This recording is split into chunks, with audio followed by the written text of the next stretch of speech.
My girlfriend and I went to an old drive-in theater. Now I think we're being followed.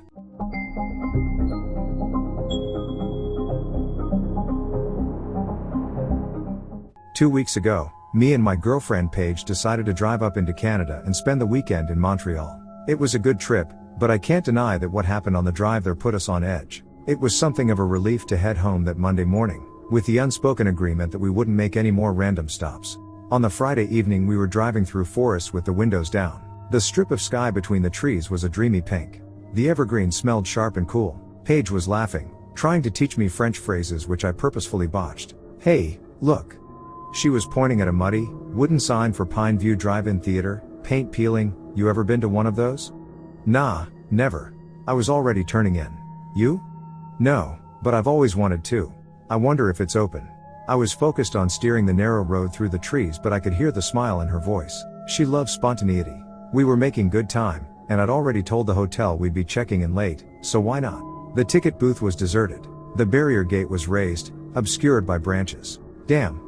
Closed. But it was a one-way road, so I drove on. The road opened onto the theater, a large clearing walled in by pines, their pointed heads swaying in the breeze. We were surprised to find the place packed with cars. This audience must have gathered from all the tiny, one-road towns in a 20-mile radius. I parked us in an empty space between two cars in the back row. The wheels ground down the overgrown grass, giving off a scent of damp soil. The movie had already started. There'd been no indication on the way in, but it was Disney's Fantasia. I thought these theaters were for porn. Paige joked, "What's this family-friendly shit?" Having noticed it was a family in the car beside us, I pleaded she keep her voice down. "This place is packed," she said. "I guess when you live in the middle of nowhere, you turn up for Friday night at the old drive-in. Right? What the hell else are you gonna do? Maybe this one never even closed. It could be from the 40s. The field sloped down towards the screen. I noted the disorganization that screamed of small-town stubborn independence. The cars were packed in a tight lattice, 5 or 6 vehicles deep in some spots. If someone had to leave, if there was an emergency, they were trapped. I wondered if folks in those parts were the sort to leave their phones at home, people who didn't even have an internet connection. I'd seen pictures of drive-in theaters where the movie audio came from speakers next to each window. Here the speakers were fixed to telephone poles, one pole for every 100 square feet. The sound quality wasn't great. After a while I started to lose interest in the movie. I'd seen it before and it wasn't really my kind of thing. It had gotten dark. It was hard to make out the line where the trees ended and the sky started. The only light was the beam from the projection station hut to the wall that made the screen. I saw the silhouette of a man emerge from a car in one of the front rows. He ducked between the cars, trying and failing to go unnoticed. He disappeared off to the right, maybe to the bathrooms. Through the rear windscreen of the car immediately in front, I could see the back of a man's head. He wore a baseball cap over wavy hair. He looked so still, enthralled by the movie. Paige dug a bag of chips from the back seat for us to share. I slouched against my door and she lay across with her head resting on my chest. A cool breeze flowed through the open windows. A crunch of grass announced a car parking immediately behind us, boxing us in. My stomach clenched for a moment, but I reminded myself we were in no hurry. If need be, we could always ask the driver behind us to let us out. I tried to get a look at them in the rearview mirror, no good. All I could see was the movie reflected on their windshield. Holy shit, Paige snorted. That couple in the next car. Don't point. She's always like that. She's the sort of person where you'll say don't look, but. And she's already spinning around in search of the person in question. No. Seriously, look. It's okay. The woman in the driver's seat was wearing shades, which was odd. She was blonde and pretty, with perfectly smooth skin. Wait. Too perfect. Is that a mannequin? What the hell? She was laughing, as she does when confused. I assumed the mannequin would be sat next to a real person, a lonely fetishist, but instead it was another doll. I didn't know what to think of that. I turned to see if the family in the next car had noticed this practical joke. The mom was in the passenger seat, watching the screen intently. Thick waves of red hair concealed her face, so I couldn't catch her eye. The kids in the back. I flinched. More plastic dolls. Believable at a glance, obviously inanimate now. I was rudely staring into the car. Paige was leaned far forward, almost touching the windshield. She met my eye and shook her head. That's creepy. Some of these cars must have people in them, right? I glanced at the man in front, who on second thought seemed cold and still. But then, the car behind us. I tried to keep my breath steady, my voice calm, as I looked in the rearview mirror again. It was impossible to see into the car. It was pitch black behind the glass, lively with reflected cartoon Pegasuses, and I saw a guy walking around at the front. I'm gonna go investigate. Her hand was on the door handle when the screen went black, plunging us into darkness. Moments later it flickered back to life. The colorful animation was gone. We were watching live action in black and white. No, the moonlight scenes were just naturally monochrome. At first I thought this new film was silent.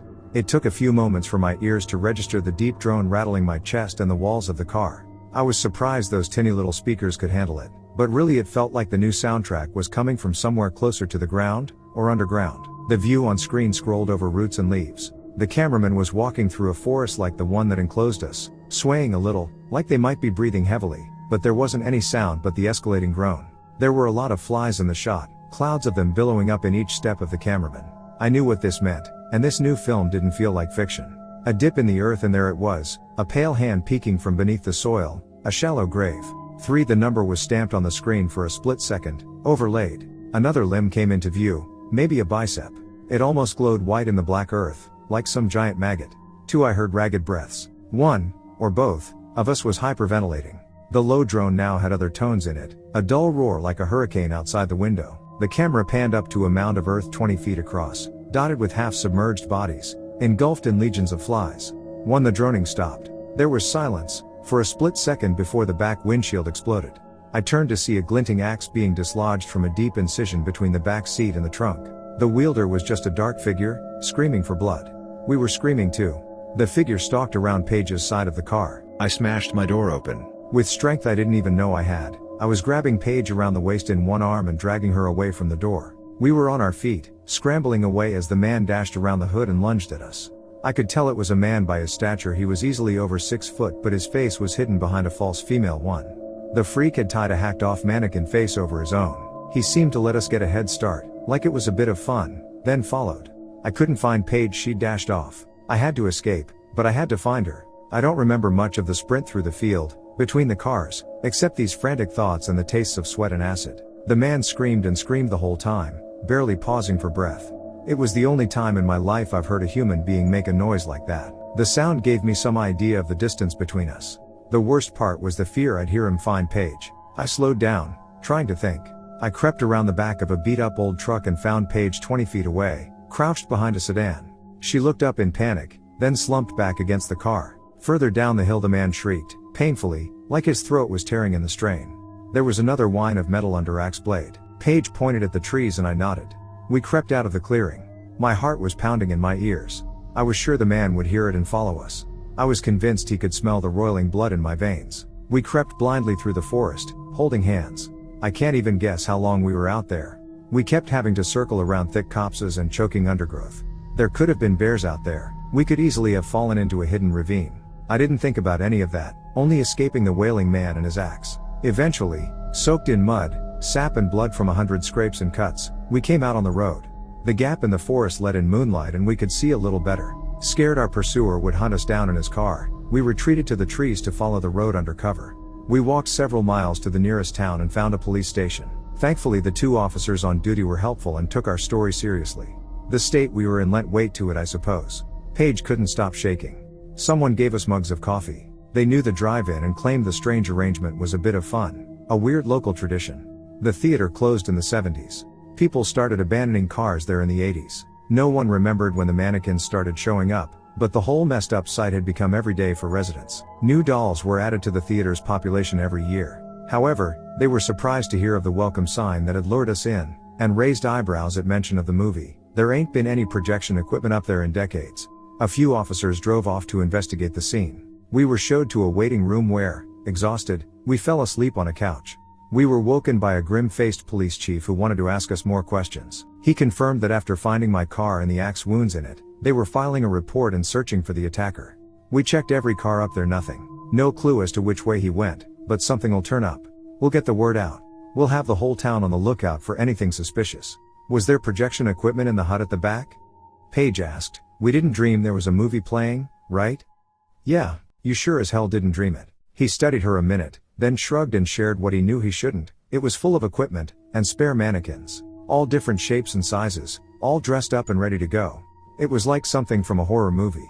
He grimaced. We've been treating the old theater, this ongoing art project, like it was a harmless prank. Now I'm wondering if something stranger's been going on, right under our noses. I meant to ask him what he meant, but was interrupted by the screech of his chair's legs on the hardwood floor as he stood. "I'd like to take you back to the theater. We need you to show us exactly where you ran, where you saw him at the front. You can take your car, if it'll run still. We can fix some plastic over the rear windshield until you can get to an auto repair." I felt sick to my stomach at the thought of going back, but we had no choice, we were stranded. The sun was still behind the trees, but the morning sky was bright white. As the chief cop pulled in behind the rows of cars, I leaned over to see my miserable, beat-up car. Thinking how much it had cost me to get it repaired meant that when I saw the back heads of the mannequins sat in the front seats, all I felt was white-hot anger. "Were those there when your guys investigated?" "No. He made a call. The psycho was still nearby." We got out and I studied the mannequin in the driver's seat. It had a generic, angular face, but the skin was exactly the right shade of brown. The dark curls on its head had been cut to a precise length. It was supposed to be me. The female figure in the passenger seat had Paige's thick blonde hair, wore the exact shade of lipstick. Her voice sounded thick and muffled. "How did they do this so quickly? How did they find these clothes? It's impossible." It was impossible. They weren't just similar styles and colors, they were the same fucking clothes. Shirt, pants, even the boots, were exactly the ones I had on. It had been a single night, the stores were closed. How would they even know where we'd bought them? We showed the chief where the attacker had come from and the direction we'd ran. We went over the horror scene in detail several times while he made notes. More cops showed up to scour the area once more. One guy helped us brush the broken glass from the back seats and fix a sheet of plastic over the gaping window. Honestly, we were weirded out by how helpful they were. They're not like that in our area. I could only breathe again when we were back on the road. I wasn't interested in whether they were going to find the guy. I just wanted to run. On the drive, we tried to joke about what had happened, but nothing broke the tense atmosphere. As I said, the whole trip was tough after that. We couldn't just forget ourselves and relax. At least it was behind us. That's what we thought. Yesterday I was doing the dishes and Paige was out front vacuuming the floor of the car. We were finally taking it to the auto repair store that afternoon. I was drying my hands when Paige came in, slapped a scuffed notebook down on the counter beside me, then beelined for the bathroom, where I heard her retching. Immediately I knew where she'd found the book and who'd left it there. I opened it up before I could chicken out. On the first page was a diagram of the drive-in theater. Neat, rectangular outlines depicted rows of cars, each with a date inside. The dates on the cars nearest the screen were from the early 80s, and as the rows went back, they crawled up towards the present day. I spotted a car right around where we had parked marked September 16, 2022. It was one of 3 cars on the map circled in red pen, the other 2 being dated 1998 and 2009. Both had since been crossed out in red. My head started to spin. There were more cars mapped out behind ours, with dates proceeding all the way to April 2034. And that's ridiculous, right? I want someone to tell me this is all an elaborate prank. Paige appeared and quietly pulled a chair up to the counter. The following pages were a series of dates as headers, followed by bullet point lists, detailing car models and license plates, descriptions and sketches of people, sizes and brands of clothes and where they could be purchased. These details were written in different kinds of pen, clearly amended and updated at different points in time. I flipped through to find our date, our car, our descriptions. The skin on my arms and neck prickled as I saw the descriptions for female 29 and male 28, our car license plate, a note about a mole on female 29 Paige's left temple. The most chilling line was the freshly scribbled incomplete escaped somewhere in NY. My tongue felt swollen. New York State doesn't narrow it down much. There's no way he can find us. He's got nothing. She shook her head. She spoke gently, but it couldn't take the edge off the truth. He knew when we'd arrive. What we looked like. I don't see what's to stop him finding us here. That film on the projector before he attacked? He was showing us where we're headed.